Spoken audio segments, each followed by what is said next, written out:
Setelah terungkap di chapter 1154 bahwa Rocks Disebek adalah ayah dari Kurohige atau Marshall Dietrich, fans tuh masih nggak puas dan menuduh Yonko lain adalah anak dari Rocks juga, teman-teman.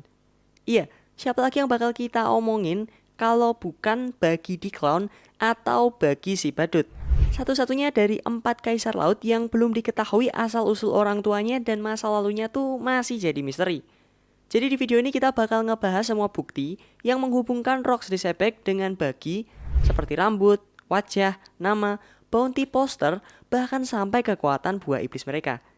Tapi sebelum lanjut, jangan lupa buat like dan subscribe kalau kalian suka sama video kayak gini ya. Oke, nggak usah lama-lama, langsung aja kita bahas. Jadi sedikit kita tarik ke belakang dulu ya teman-teman.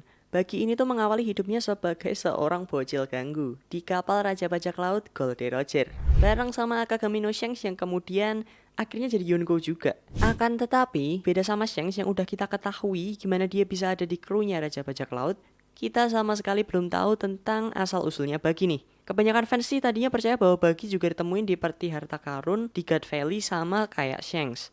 Akan tetapi nggak ada bukti yang bisa mendukung teori ini. Maka kemudian fans memiliki teori baru. Bagi adalah anggota dari klan Nefertari. Ini sih karena rambut Bagi memiliki warna biru dan mirip banget sama princessnya Alabasta, Nefertari de Vivi.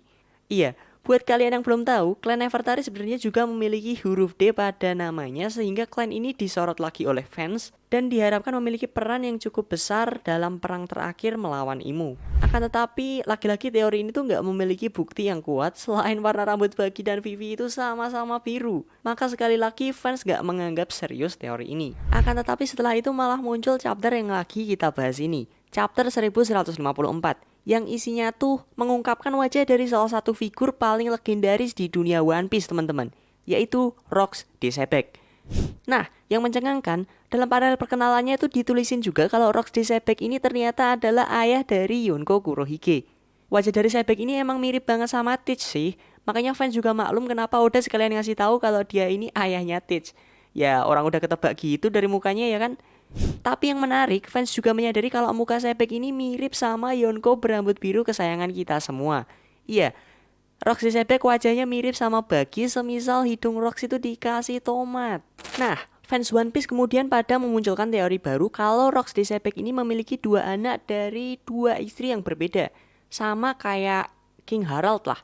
Anak tersebut ialah Teach dan juga Bagi. Kalau kalian mau tahu, umur dari Teach itu adalah 40 tahun, sementara Bagi adalah 39 tahun. Selanjutnya kita tahu kalau insiden God Valley di mana Rocks dikalahkan itu terjadi 38 tahun yang lalu. Nah ini berarti secara alur waktu kan emang mungkin banget kalau Bagi juga anak dari Rocks. Bisa jadi Rocks tuh membawa bayi Bagi yang saat itu masih kecil banget ke God Valley dan karena dia kalah dia nitipin anaknya ke Roger. Sama kayak ketika Roger mau dieksekusi dan dia nitipin anaknya ke Garp teman-teman. Nah dan kemudian karena Roger dan krunya tahu kalau hidung Bagi ini bisa jadi masalah di masa depan, ya karena mirip dengan hidungnya Rocks Disebek, maka pas kecil hidung Bagi sengaja ditempelin tomat ikonik khas badut yang dia gunakan sampai saat ini. Masih ngomongin Roger juga, kalau kita ingat di salah satu flashback tuh Bagi pernah disebut sama Oden sebagai Jiro atau anak kedua. Bisa jadi ini tuh petunjuk lebih lanjut dari Oda juga. Tapi yang jelas, teori ini tuh makin diperkuat dengan rambut Sebek yang memiliki 2 warna ya, warna gelap dan juga warna terang. Bisa jadi warna rambutnya ini adalah biru dan hitam sehingga warna birunya diturunin ke Bagi dan warna hitamnya diturunkan ke Marshall Dietrich. Spekulasi fans pada teori ini tuh makin liar ketika One Piece chapter 1155 keluar dan di situ diperlihatkan bahwa bounty poster milik Sebek dan Bagi itu memiliki pose yang sama. Nah loh, fans yang tadinya cuman ketawa-ketawa dan bilang kalau teori ini nggak mungkin mulai bungkam dan sekarang mulai mikir juga. Ini sebenarnya kebetulan atau emang semuanya udah direncanain Oda dari awal ya? Lebih jauh lagi teman-teman, fans tuh nemuin kalau Sebek dalam bahasa Vietnam kalau diterjemahin jadi bahasa Inggris itu artinya Bagi.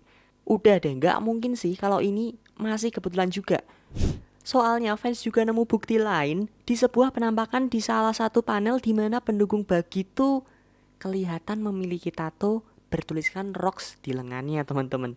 Hal ini tuh menambah rasa percaya diri dari para fans kalau Oda tuh emang dari awal udah ngerencanain ini semua dan dia sengaja ngasih kita petunjuk dari awal kalau Bagi ini memiliki nama asli Rocks dibagi. Setelah adanya semua bukti ini sih, kemungkinannya tuh cuman ada dua ya. Ini antara Oda tahu kalau fansnya sering berteori dan iseng ngerjain fansnya biar pada overthinking, atau ini emang adalah kebenaran.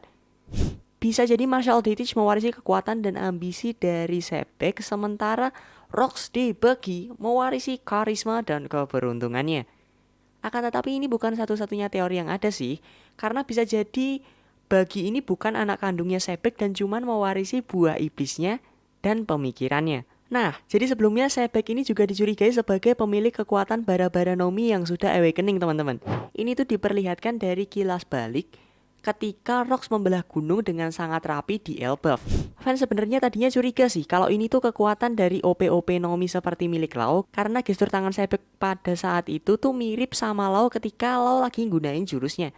Akan tetapi ini sebenarnya dibantah dengan fakta bahwa saat panel itu tuh Rocks menanyakan dua pertanyaan ke Loki. Jadi gesturnya ini sih karena nanya ya, bukan gara-gara pakai OP-OP Nomi. Ya soalnya sih, kalau semisal emang Sebek itu pengguna dari OP-OP Nomi, Big Mom dan Kaido pastinya familiar dong ya, pas mereka bertarung sama Lau di Wano kemarin.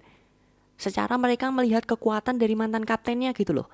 Tapi mereka diem aja sih, berarti kan itu bukan kekuatan dari Sebek. Teori awakening dari bara-bara Nomi itu jadi lebih masuk akal. Ini juga karena kemampuan pedang Rocks itu digambarkan seperti palu raksasa atau tembakan meriam, sehingga cenderung meledak-ledak gitulah cuy. Jadi kalau gunung ini tuh hasil tebasan pedang biasa dari Rocks, harusnya gunungnya hancur berantakan sih ya, bukannya terpotong dengan rapi. Lebih mungkin kalau Sebek menggunakan kekuatan buah iblis bara-bara Nomi di dalam panel ini. Ya tapi bisa juga sih di panel itu bukan Sebek yang belah gunung, soalnya dia nggak kelihatan bawa pedang pada saat itu. Mungkin aja yang belah gunung saat itu Shiki atau malah Shirohige. Tapi kita balik lagi ke bara-bara Nomi yuk. Kita anggap aja bener ya.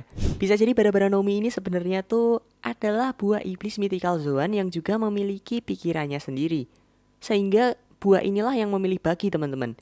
Ingat gak kalian kalau Bagi makan buah ini tuh secara gak sengaja. Sama kayak Luffy gak sengaja makan Gomu-Gomu Nomi, yang ternyata adalah Hito-Hito Nomi model Nika gitu. Mungkin mythical Zoan yang kita belum ketahui apa ini emang milih Bagi karena dari auranya Bagi itu mirip sama pemiliknya di masa lalu, yaitu Rocks de Sebek. Tapi untuk teori mythical Zoan ini emang belum banyak bukti sih. Buat kalian para nakama yang masih gak percaya sama teori-teori dan bukti yang udah gue sebutin tadi, langsung aja kalian komentar di bawah dengan teori kalian sendiri. Komentar paling menarik bakal gua pin, dan kalau semenarik itu nanti gua bakal bikinin videonya buat bahas komentar-komentar kalian. Sampai jumpa di video selanjutnya. Terima kasih karena udah menonton.